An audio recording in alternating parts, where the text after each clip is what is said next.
Hola, ¿cómo te va? Buenas noches. Te quiero dar la bienvenida a un programa nuevo en Todo Noticias. Pero tranquilo que a mí me vas a ver por única vez. Es la única vez que voy a estar. Probablemente me escuches a partir de ahora en este programa, pero es la primera vez que estoy acá porque vengo a darle la bienvenida a este nuevo programa que se llama Historias Ricas, que es un programa de historia en realidad. Y le vengo a dar la bienvenida a un compañero nuevo. Y en realidad es curioso que yo te tenga que hablar de un compañero nuevo porque cuando te diga el nombre ya vas a saber de quién te hablo. Cuando lo veas vas a relacionar inmediatamente. ¿Y por qué te digo esto? Porque es frecuente fuente de consulta para todos nosotros. Lo que pasa es que a partir de ahora se pone al frente de un programa nuevo que va a estar todos los viernes a las 10 de la noche en Todos Noticias, dándote noticias de la historia, pero a través de un método muy particular. Te estoy hablando de Daniel Balmaceda. Pará, todavía no vamos a ir por ahí. ¿Ya empezaste a activar? Daniel Balmaceda, sí. Periodista, sí. Historiador, sí señor. Estoy hablándote del mismo. Tiene un montón de libros hechos y tiene una manera muy amena de contarte la historia. Sí señor. ¿Cómo te va, Daniel? ¿Qué hace, Fede? Bueno, un placer enorme. Qué bienvenida, ¿eh? Bueno, estoy feliz de estar, por ¿Estás supuesto, contento? en la señal, imagínate, en la señal, hablando de historia, una señal importante y un viaje al pasado. Es decir, la señal que está todo el tiempo en la actualidad y yo los voy a distraer y me los voy a llevar a todos al pasado. Hace bastante que no te entrevistábamos. ¿Puede ser? Sí, vos sabés que sí, que no hemos hablado hace tiempo. Hay algo interesante que es que en este tiempo de pandemia todos estuvimos más tiempo en casa. Ahora por ahí de a poquito se empieza a retomar el ritmo, pero y empezamos a cocinar más, Exacto. a no salir. Y mucha gente se volcó. Y está bueno esto de ver por ahí a lo que estás cocinando vos o que tenés, de dónde viene. Sí, y pensar que en algunos casos estaremos comiendo algo que alguna figura del pasado comió, pero no sabemos si fue San Martín, si fue Bartolomé Mitre más adelante. O Irigoyen. O Irigoyen, exacto. Sí, o Perón. Exactamente, es un recorrido por los distintos tiempos de la historia a través de la comida, los alimentos. En este programa, en este ciclo que se llama Historias Ricas, ¿no? Ese es el nombre, Historias Ricas. Porque a lo mejor, además de aprender historia, quizás se te abre el apetito. Hoy te va a pasar, te lo doy por hecho porque algunas cositas ya vi de lo que va a haber hoy. Van a ser varios programas en donde, ¿qué vas a ir abordando? Distintas etapas, lugares, ¿cómo lo abordaste? Es muy sorpresivo todo, porque a veces son temas históricos definidos, a veces son lugares en donde transcurren historias vinculadas con la comida, a veces son costumbres, a partir de las costumbres, pero siempre vas a ver algo en general. Vas a ver una entrada, un plato principal y un postre. En eso vamos a tratar de mantener una conducta. Igual cuando arranquemos ahora, cuando empiece propiamente el programa, yo hago las compras en casa. Yo no hago el súper, yo hago la verdulería, ¿no? Sí. Tengo mi lista. Sí, claro. Tengo mi lista a veces en papel, si agarré rápido, y muchas veces la tengo en el teléfono. Claro. La lista. ¿No? En el pasado también había listas. Sí, por supuesto. Cada vez que había alguna actividad en donde vos necesitabas agasajar, preparar un banquete y sobre todo pagar las cuentas, figuraba todo minuciosamente en la lista. ¿Y algo de eso quedó? Y claro, a partir de esas listas nosotros podemos entender un poco cuáles eran los alimentos, cuál era el changuito de... Claro. De algún tiempo, de 1820, 1852. Pero no existía el changuito, o sí ya existía No, algo parecido, un carro que era. Es que el changuito lo inventó un norteamericano que tenía un supermercado y que se le ocurrió, se llama Humpty Dumpty, el supermercado, se le ocurrió que tenía que juntar, buscar un espacio donde compraran más, porque la gente se iba con lo que le entraba en las manos. En las manos, claro. Y el hombre bien norteamericano. Y el hombre inventó el carrito para que le compraran más y lo logró. Y hoy en este programa nos vamos a ir a San Nicolás. ¿Por qué? San Nicolás tiene una historia muy importante. El acuerdo de San Nicolás generó después la reunión para declarar la Constitución, para que los constituyentes proclamaran la Constitución argentina. Sí. Y en San Nicolás se reunieron 13 gobernadores. Bueno, ¿qué comieron los gobernadores? A través de esas listas vamos a saber hoy... ¿Como si fuera una cumbre de gobernadores de hoy? Y sí, 13 gobernadores, pero sobre todo vamos a estar en la casa donde se firmó el acuerdo, la casa de la familia Lurralde, y vamos a conocer, no importa qué comían ellos, porque obviamente lo sabemos, pero nos va a dar la pauta de qué se comía en aquel tiempo. Bueno, ¿empezamos por San Nicolás? Vamos para San Nicolás. Te dije, es la última vez que me vas a ver a mí acá, me vas a escuchar en los próximos programas, pero hoy ameritaba darle la bienvenida a nuestra casa, a Todo Noticias, a un programa de historia nuevo en el que a través de la mesa y de lo que comían nuestros antepasados, a lo mejor nos encontramos nosotros mismos. Nos estamos escuchando a partir de ahora, Dani. Dale, Fede, gracias. Todo tuyo, arrancamos. Ahí va.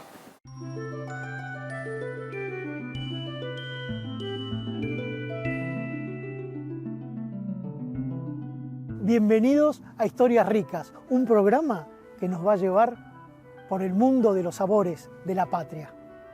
Bueno, vamos a viajar, vamos a conocer culturas, costumbres, platos. Inclusive vamos a descubrir algunos sabores que ya se habían perdido en el tiempo. En este lugar estamos en el Palomar de Caseros. A mí me encanta la historia y me encanta la comida. Aquí están unidas mis dos pasiones. En este programa, miren la mesa, tenemos de todo aquí. Por algo será, ¿no? Bueno, porque estamos avanzando en uno de los temas históricos vinculados con la comida. El Acuerdo de San Nicolás, 1852. Y mucho de lo que ven acá tiene que ver con el acuerdo. Bienvenidos a Historias Ricas.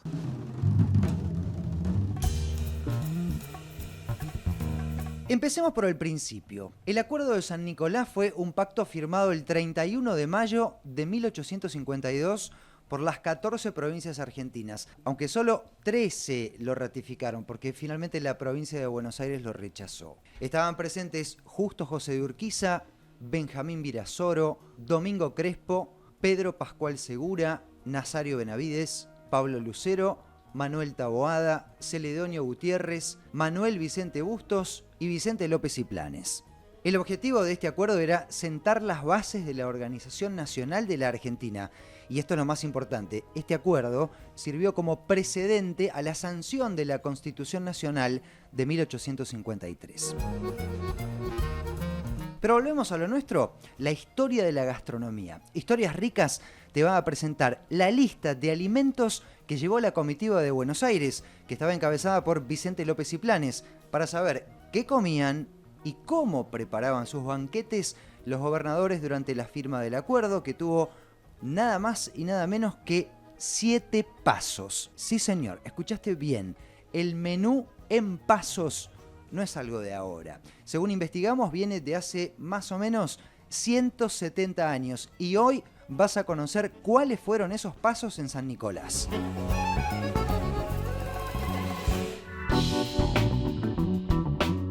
Tenemos que hablar de un lugar histórico, la Casa del Acuerdo de San Nicolás de los Arroyos. Pertenecía durante un corto periodo a don Pedro de Alurralde, amigo de Urquiza, tucumano, y decidió ceder algunos salones para las reuniones de todos estos gobernadores. Don Pedro era la figura más importante de San Nicolás en ese momento porque era el juez de paz. Así que fue muy importante todo el apoyo logístico que le dio a los gobernadores. Cuando se firmó el Acuerdo de San Nicolás, se abrió la puerta a la reunión al año siguiente, en 1853, para la redacción nada menos que la Constitución Nacional.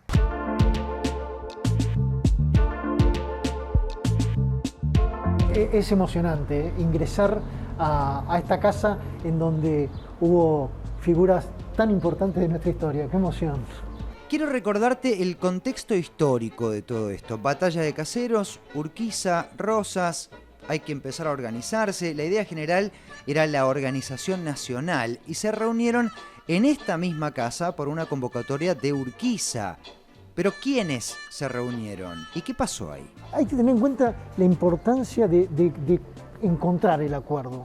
Justamente, fíjate que lo que le reclamaban a Rosas era empecemos a buscar un territorio, un escenario de armonías para poder avanzar en la institucionalidad, nada menos. Claro, ¿no? porque había federalismo hasta la batalla de Caseros, pero había una gran hegemonía o preeminencia de la provincia de Buenos Aires por la aduana, por el puerto, y no había una organización nacional, había provincias unidas con Rosas como referente de relaciones exteriores nada más.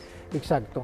Entonces, lo que necesitábamos era encontrar un punto de acuerdo y la casa de Alurralde, estamos en lo que Pedro era, Alurralde. Exacto, en la casa de don Pedro Alurralde se reunieron y lograron dar ese paso. Un paso que después, digamos, tuvo marcha y contramarcha, podríamos decir, ¿no? porque Es la como si provincia nosotros queda afuera, empezáramos a caminar hacia atrás.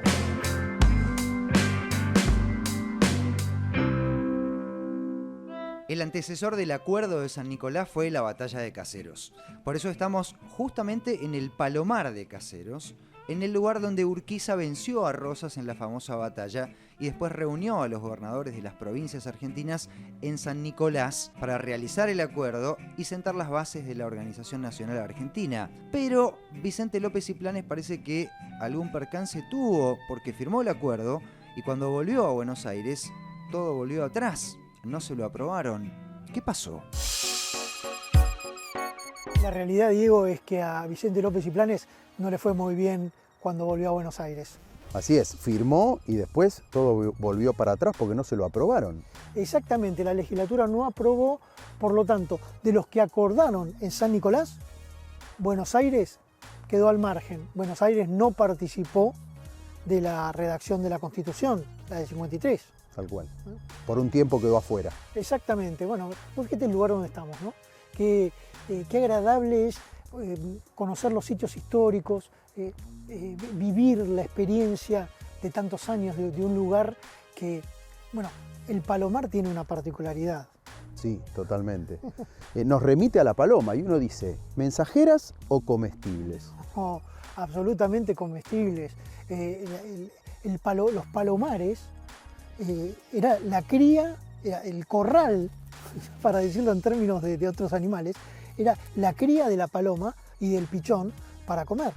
Fíjate que inclusive Juan Martín de Pueyrredón, con su quinta San Isidro, tenía el palomar justamente preparado porque él le gustaba ir a seleccionar el producto. Para eso están los palomares que conocemos en toda la provincia. Un lugar de producción de la paloma que era un plato muy apetecible y un dato de este palomar. Tiene 9.999 mechinales, no 10.000, 9.999 con su forma circular. Genial el dato, ese lo voy a tener en cuenta. Bueno, palomas es algo de lo que se consumió en el acuerdo de San Nicolás, entre tantas cosas. Mira vos, tengo entendido que vos tenés la lista de supermercado de aquellas jornadas. Sí, ¿Es la así? lista de supermercado, me gustó el título. Sí, las compras que hicieron para Vicente López y Planes, gobernador de Buenos Aires, nosotros tenemos la lista. Bueno, Vamos a verla. dale. La lista de más de 200 productos que llevó la comitiva de López y Planes es un hallazgo increíble al que accedimos hace muy poquito. Vamos a conocer ahora algunos de los productos de lo que sería una lista de supermercado, ponele, pero de 1852. Aquí tenemos apenas una muestra de lo que fueron las compras que se hicieron para el gobernador de la provincia de Buenos Aires, Vicente López y Planes, sí, el del himno. En San Nicolás participó y le compraron zapallo, cerveza, champán, panceta, ajos, aceitunas, carne de todo tipo, comían pavos, comían cerdo, bueno, vino también, por supuesto, y vino francés, vino de Burdeos. Todo esto lo sabemos porque existen los documentos. Gracias al Martiniano Leguizamón, el Museo de Paraná, que atesora un montón de estos papeles, podemos conocer lo que era la lista del almacén, hoy diríamos la lista del súper. Fíjense, por ejemplo, los fideos. Se llamaban fideos de Génova, eran los cabellos de ángel. Las sopas con fideos de aquel tiempo eran de cabellos de ángel. Y Vicente López y Planes y su grupo, inclusive otros gobernadores, tomaron esa sopa. Otra de las curiosidades de aquella reunión fueron los huevos quimbos. Ellos les decían huevos chimbos. Bueno, exquisitos y muy habituales en aquel tiempo. Y por supuesto, los besos, ¿no? Juntaban dos masas que se besaran con algún dulce. Dulce de leche, dulce de durazno. Bueno, esta era una golosina para los chicos, pero los gobernadores que firmaron el Acuerdo de San Nicolás comieron besos preparados por una vecina del pueblo. Los invito a que ingresemos ya mismo al salón donde se firmó el Acuerdo de San Nicolás.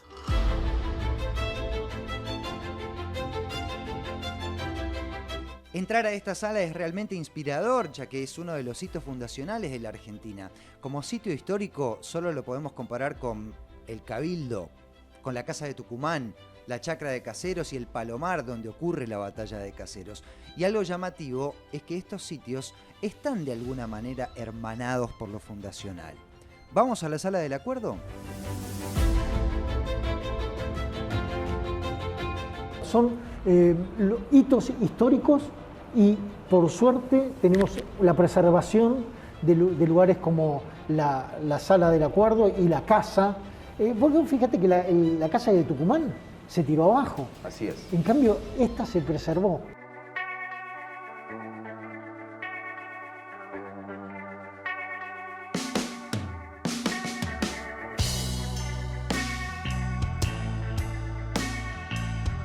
Bueno, estamos hablando de 1850, 52, es una época de consumo de carne flaca. No pensemos en los grandes bifes de chorizo, pensemos en una carne al asador, en mucho guiso. El guiso reinaba. Dominaba el guiso como método de cocción. Absolutamente, claro. Se guisaba y bueno, estando tan cerca del Paraná, por supuesto que también el pescado, el dorado, el sábalo, eran protagonistas de la mesa, ¿no? Mesas de 6, 7 pasos. En casas como la de Ruralde se almorzaba un poco más tarde, a eso de las 2 de la tarde comenzaba el almuerzo. Inevitablemente, cuando terminabas el almuerzo tenías que dormir la siesta. Era la comida más importante, la del mediodía.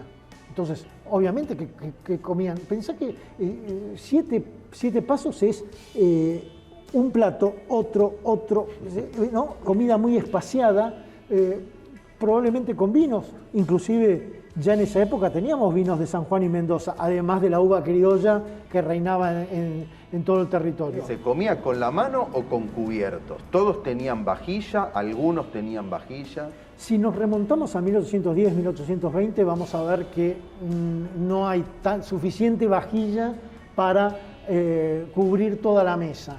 Sin embargo, ya para la época del Acuerdo de San Nicolás, sí era costumbre que todos tuvieran su propio plato, su propio vaso y sus cubiertos. Pero recién empezaban a desandar el camino de cada uno con sus elementos o sus utensilios de comida. Y además, otra curiosidad, antes los pasos se cambiaban en el mismo plato. En cambio, ya para esta época venía un plato con una comida, se retiraba ese plato y venía un segundo plato con otra comida. Tengamos en cuenta que estabas pasando por ahí de un guiso al pescado, que estabas también comiendo otras legumbres, es decir, legumbres secas, por lo tanto, y carne. Ese plato era como un compendio de todo lo que se podía comer en aquel tiempo. Vicente López y Planes, gobernador de la provincia de Buenos Aires, concurrió a San Nicolás con su hijo, que era funcionario también. Bueno, vamos a conocer la lista, el changuito del gobernador. 40 kilos de papas, 106 huevos de gallina, 7 kilos de manteca, azúcar ordinaria y 9 kilos de un azúcar más especial, azúcar de La Habana, sardinas, bueno, varias cajas de sardinas, 30 repollos, pimienta negra, 4 quesos de Flandes, que son algo así como el Edam actual, tocino, 15 kilos de sal, mostaza, un barril de aceitunas, lechuga, perejil y después muchísimas bebidas. Pero todos estos alimentos, ¿a dónde se comían? Claro, en los platos. Vamos a verlos. Ana, esto es una joya. ¿Estamos hablando de vajilla de 1851? Exacto. Contanos. Es losa semivitria, la fábrica es Davenport, Inglaterra.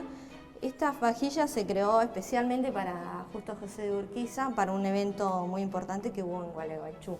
En ese entonces Gualeguaychú aún era Villa San José. Exacto.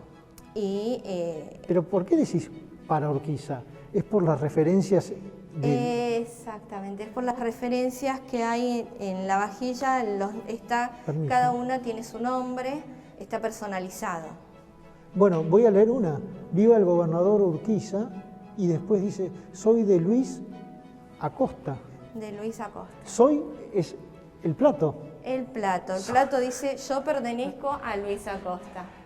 Además es un plato, como dijiste, de una firma inglesa que no era de fácil acceso en esa época. Exactamente, esa firma solamente fabricaba para la realeza, para el príncipe de Gales, era su mayor consumidor. Bueno, pero aparte al decir soy, quiere decir que uno se podía llevar, hoy diríamos como souvenir, el plato a su casa porque le pertenecía, soy de.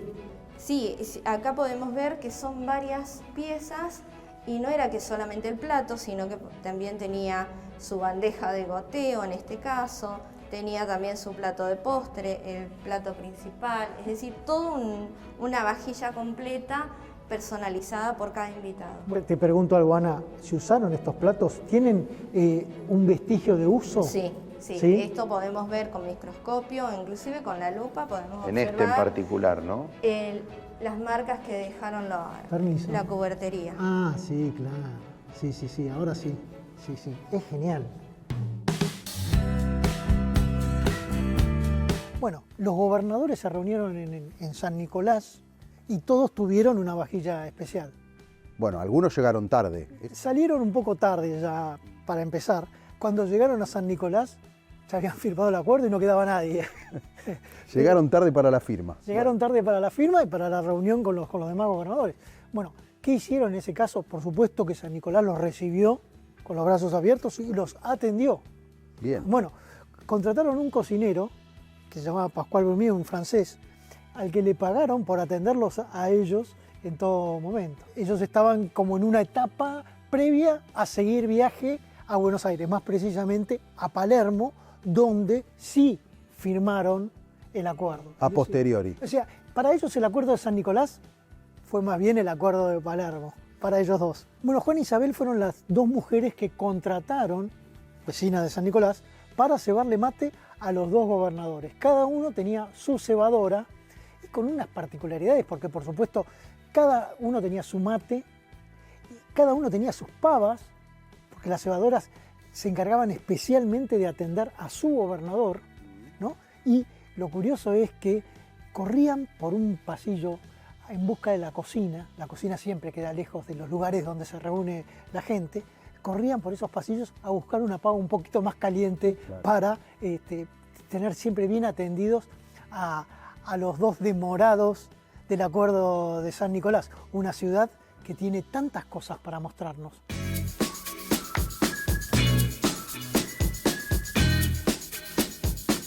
San Nicolás fue clave en un momento de nuestra historia. Por ejemplo, llegó a ser en la época del federalismo la capital y el asiento del gobierno de Juan Manuel de Rosas. También tuvo el primer periódico, la primera sucursal del Banco de la Provincia de Buenos Aires en el interior y el famoso templo de Nuestra Señora del Rosario. Es un templo monumental que hoy es uno de los 3 de mayor convocatoria de la provincia de Buenos Aires, junto con Lourdes en Santos Lugares y con Luján, por supuesto.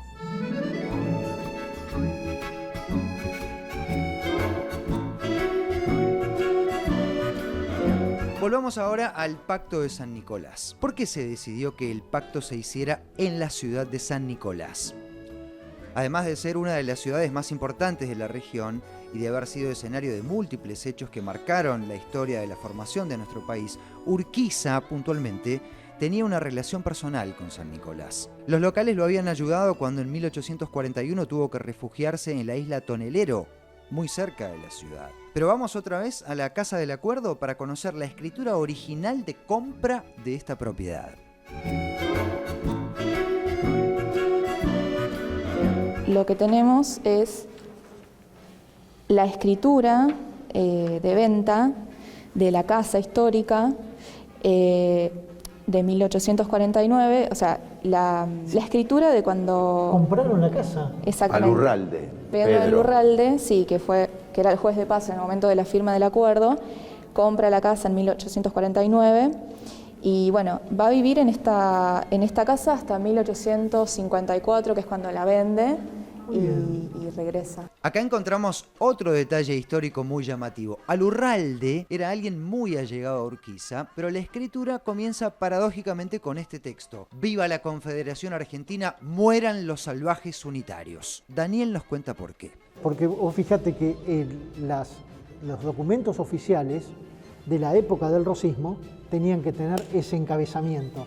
Tal vez a los Alurralde no les causaba mucha gracia, pero era un documento oficial y debía incluirlo.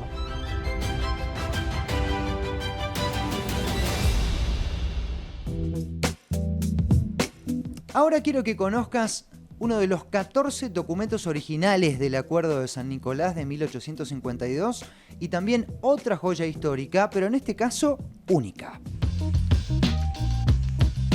Estamos descubriendo algunos documentos de un momento tan importante en la historia argentina. ¿Me explicás, por favor, qué es esto? Este es el texto original del acuerdo de 1852, que también está en su soporte original, en su carpeta original. Sí. Y este texto, bueno, fue firmado por el general Urquiza y los gobernadores de las 14 provincias que asistieron a la firma en ese momento. O sea, había una persona que escribía, que redactaba el acuerdo 14 veces para que cada gobernador se lleve su copia. Exactamente. Pero además está esta copia que es especial, es la que quedó acá. Claro, este es el original, digamos. Muy bien. ¿Esta perteneció a alguno de los 14? Esta perteneció a Francisco Pico y fue donada por uno de sus descendientes al Museo de Bueno, Casa. nada menos que, Diego, la firma del Acuerdo de San Nicolás en una de sus 14 versiones, que es una joya, por supuesto, pero también vi allá algo rarísimo. No sé si se alcanza a divisar un cuadro sinóptico. Sí, así es. Bueno, sí, este es un cuadro sinóptico que realiza Alberdi del proyecto de la Constitución de la República Argentina.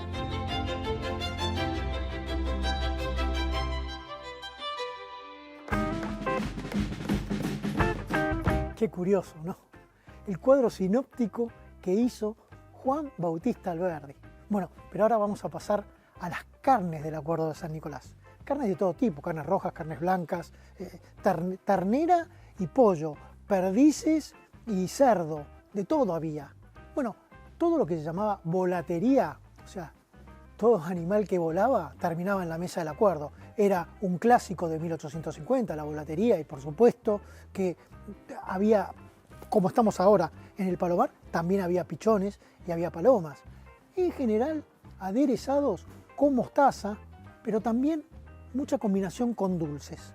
¿Por qué? Porque la carne, en general, salada para preservarla, muy salada, el durazno, por ejemplo, le bajaba un poco esa potencia que le da la sal.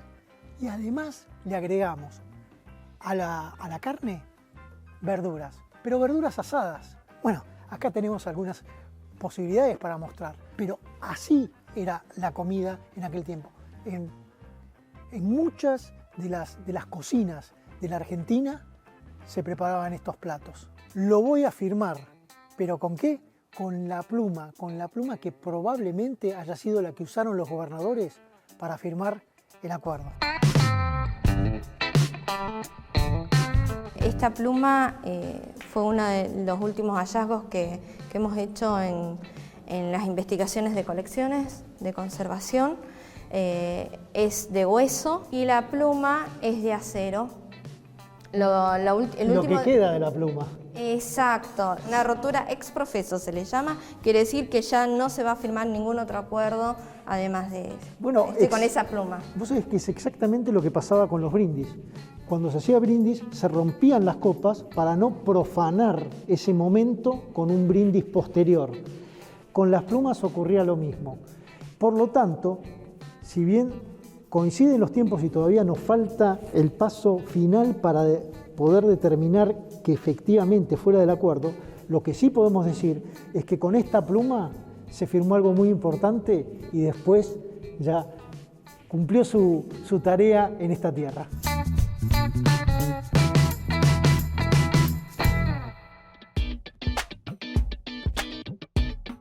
Hasta aquí un raconto de lo que venimos viendo, centrados en el Acuerdo de San Nicolás. Bueno, trasladados a San Nicolás, tenemos que decir que no solo tomaban agua. En la lista de Vicente López y Planes había 11 botellas de coñac, 11 frascos de vino francés, ¿no? Frascos eran como medias botellas, 12 cajas de cervezas. 12 cajas, cerveza ya en la época. Sí, 12 cajas de botellas de cerveza. Bueno, 5 cajas de botellas de champán. Tomaron lindo. 5 de ginebra. Vos fíjate, y también licores, ¿no? Esos licores que iban preparando. Vos fíjate de qué manera. Una gran variedad. Una gran variedad y sobre todo ya la exquisitez sobre el gusto del alcohol, ¿no? De las preparaciones. Hablando de vino, ¿sabías que Sarmiento fue el pionero del vino argentino? Se viene un dato súper llamativo, Sarmiento y el Malbec argentino, una historia muy poco conocida. Absolutamente. Bueno, vos fíjate, el Acuerdo de San Nicolás fue en 1852 y Sarmiento en 1853, desde Chile, porque todavía estaba en Chile, desde Chile envió a un francés que llevara nada menos que la cepa de Malbec a Mendoza. Mirá vos. Bueno, vino, o podemos decir agua y vino, porque ahora te pido que conozcamos el aljibe de la Casa del Acuerdo.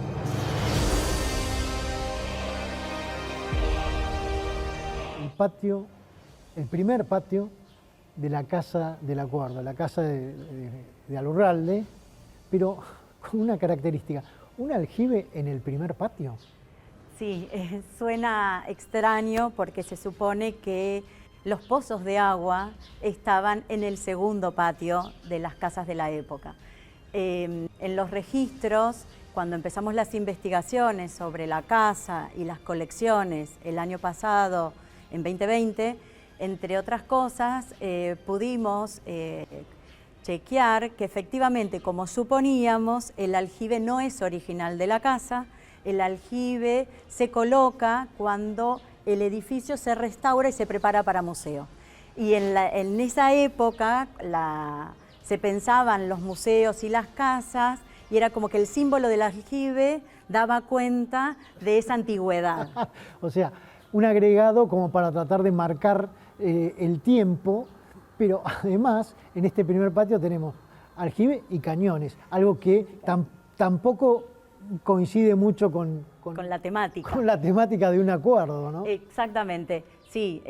Bueno, cuando se empieza a formar un museo y a formar una colección, las comisiones que creaban los museos en ese momento, bueno, se iba buscando el patrimonio, los distintos bienes culturales para sumar en función de lo que se consideraba cuál era la temática que abordara el museo. Y bueno, así es como, por ejemplo, se tomó la decisión de sumar un aljibe o en la búsqueda del patrimonio, de los bienes culturales, se sumaron cañones, que no necesariamente tienen que ver directamente con los hechos acontecidos en esta casa, que justamente son contrarios porque tienen que ver con el acordar.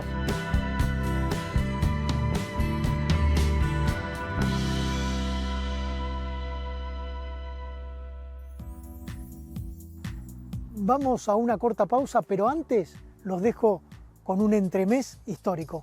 Ya volvemos. Si vos querías tomar helado hacia el 1900, el heladero llegaba con 6 tachos, empujando un carrito. Pero eran 3 gustos nada más: chocolate, limón y crema. Hablamos del helado callejero, ¿no? Servían unos vasos de vidrio, el gusto único que cada uno pedía, y los consumidores, porque le tenían que devolver el vaso, tenían que tomarlo cerca de él. ¿Qué pasaba después? Terminaban de tomar su helado, le devolvían el vasito y él lo enjuagaba un poco en un tachito que tenía con agua y listo, ya estaba para usarse otra vez, ya estaba reciclado. Poco higiénico, ¿no? Bueno, en 1906 se prohibieron los vasos de vidrio y hubo que empezar a buscar una alternativa. Aparecieron los cucuruchos y los vasitos que hoy conocemos.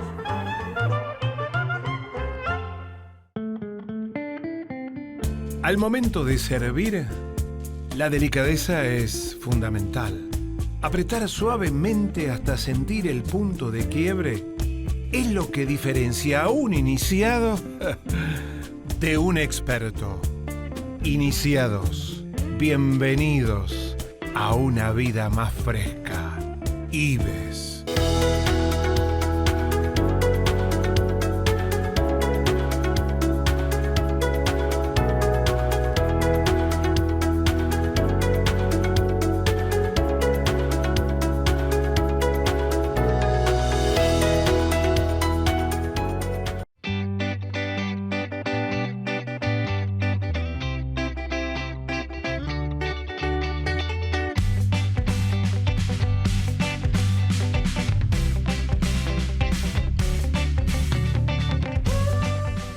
Silva Sapori, el sabor de tus ensaladas.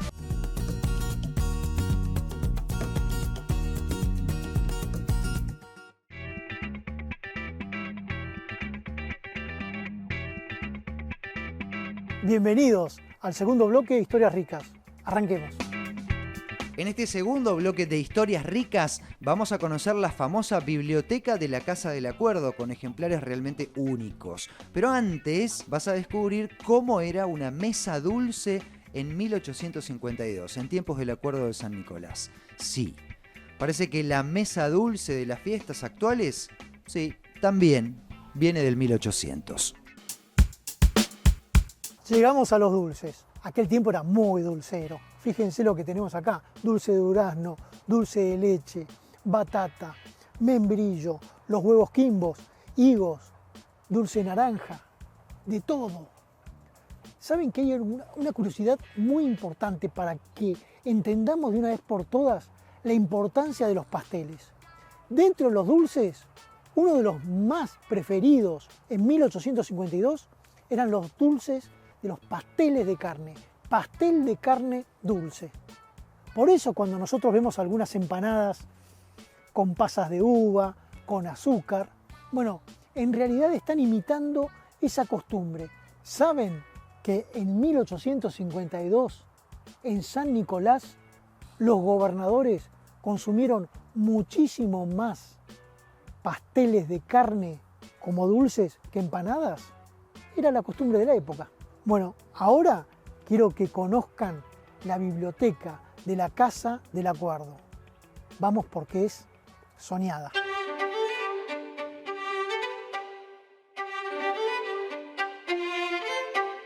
¿Cuántos ejemplares hay en esta biblioteca? Mira, en la biblioteca del Museo de la Casa del Acuerdo tenemos más de 60.000 volúmenes. A eso después sumale todo lo que son publicaciones periódicas, ¿no? Y todo lo, digamos, lo que sería todo lo que es hemeroteca. Y la hemeroteca, genial, genial. ¿Y libros así particulares? Vení, acompáñame que te muestro dos tesoritos que tenemos porque tienen mucha particularidad en su encuadernación por los materiales con que están hechas sus tapas. Bueno, aprovechamos que estamos con los guantes. Exactamente. Tenemos el Santo de la Espada, fíjate que la tapa está trabajada en cobre. Sí. Es una preciosura. De Ricardo Rojas, todo ilustrado. Es es una joyita este libro. Sí. Como objeto es muy bello, además de lo que es el texto, ¿no? El contenido en sí. Sí. Bueno, y acá tenés que es la excursión a los indios Ranqueles de Mansilla, sí, con las tapas enteras de madera. Genial. Bueno, también muy curioso. Y qué bien preservado. Sí, estos no son antiguos, sino que son curiosos por el tipo de encuadernación, las ilustraciones. Estos dos tienen esta curiosidad que son, la verdad que maravillosos. Después tenés libros más antiguos que están envueltos en cuero, en papiro, ¿no? Que son propios de otra época también. Pero estos en particular, dentro de la concepción de una biblioteca más moderna, son curiosos. Te voy a contar algo de Mansilla. Vos sabés que el padre de Mansilla, del autor de la excursión a los indios Ranqueles, estuvo en esta zona, en realidad un poco más al norte, en el Paraná, y era un pescador tan avesado que cuando tiraba la caña por el movimiento, decía, antes de que saliera el pescado, decía qué pescado había sacado. Ah. Bueno, un día delante del hijo, dijo, sí, surubí, y sacó una bota.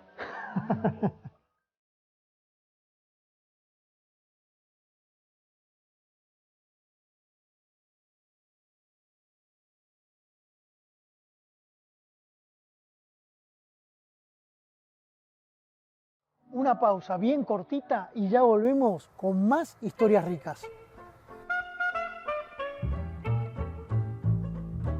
Postre vigilante. Hay una historia que dice que en la década de 1920 había una cantina muy cerca de una comisaría que estaba en Palermo. Todos los vigilantes de esa comisaría iban a ese boliche a pedir queso y dulce, membrillo y un queso Mar del Plata. Bueno, por eso le pusieron postre vigilante. Se dice pero no es así. Postre vigilante lo llamaban mucho antes de aquel tiempo. ¿Y por qué? Porque en realidad era tan barato que cualquier vigilante con su magro sueldo podía pagárselo, valía 5 guitas. Era el almuerzo de los vigilantes.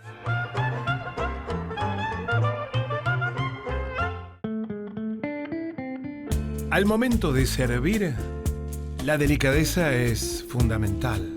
Apretar suavemente hasta sentir el punto de quiebre es lo que diferencia a un iniciado de un experto. Iniciados, bienvenidos a una vida más fresca. Ives. No se caen cuando hablas y no queda olor luego de usarlos. Lo podés utilizar mínimo 5 días todo el día y seguir protegido. Adquirilos en ionpositivo.com.ar o en farmacias de todo el país. Ion Positivo, la verdadera protección.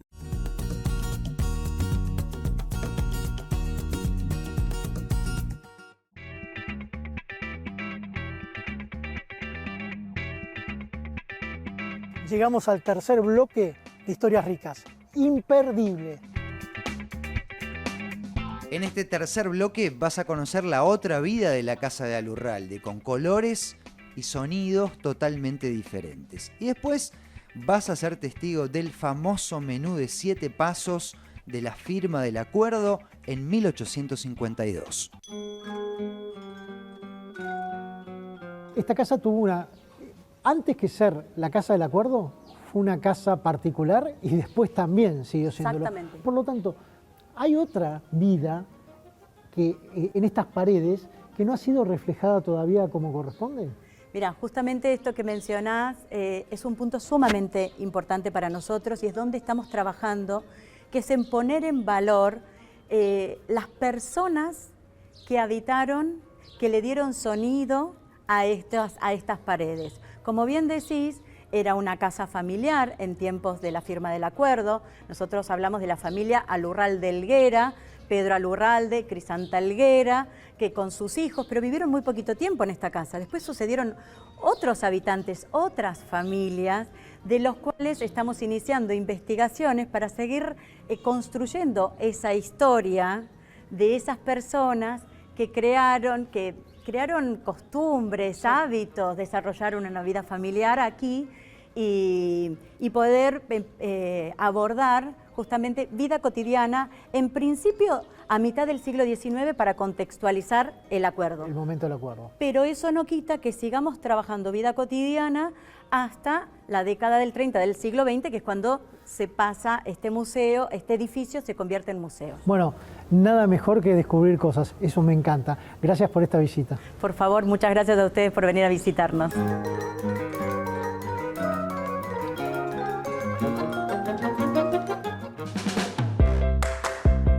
Nos vamos de la Casa del Acuerdo para ver finalmente lo que tanto esperamos, el menú de 7 pasos que comieron en 1852 durante la firma del acuerdo.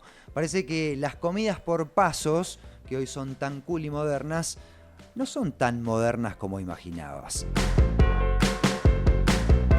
Esto es muy importante. Tomen nota de cómo eran los pasos en 1852 de una comida. Es muy curioso. Fíjense. Comenzaban con la sopa, sobre todo, ya dijimos, la de cabellos de ángel. Luego, pescado, segundo plato. Allí, dulces.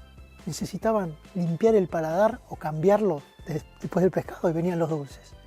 Luego sí, venía ya lo que sería una entrada de una carne suave y después un plato fuerte, una carne roja. Y además le agregamos a la carne, verduras, pero verduras asadas. Cuando terminaban todo eso, bueno, yo hubiera dicho, ya está, muchas gracias. La cuenta, por favor, pero no ellos seguían. ¿Qué venía? Los postres. Y entre los postres, los besos, los huevos quimbos y las paciencias, otra de las exquisiteces de su tiempo. Las paciencias se llamaban así por lo que costaba, el tiempo que costaba prepararlos. Había que ser muy paciente. Bueno, las paciencias y los besos son de 1852, sí, y también de 1900.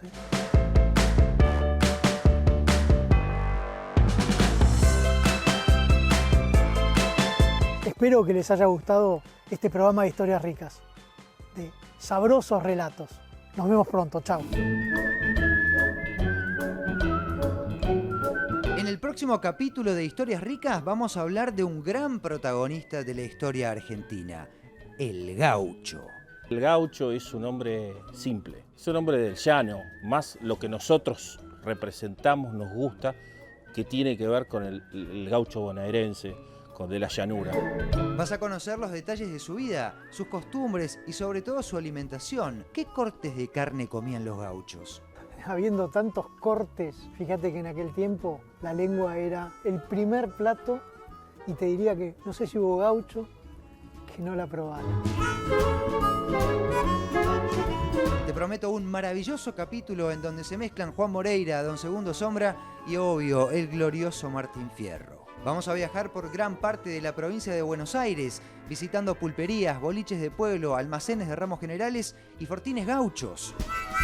Bueno, el Fortín es una institución que data de 1942 y se basa en mostrar a la comunidad las costumbres y las tradiciones y el fomento químico. Pergamino y San Antonio de Areco nos esperan para contarnos qué, cómo y cuándo comían los gauchos. Acá estamos Ramón Rodríguez, una gloria de Pergamino, preparando asado a la estaca. Sí, señor, un costillar al asador. No te pierdas el próximo capítulo de Historias Ricas. Chau.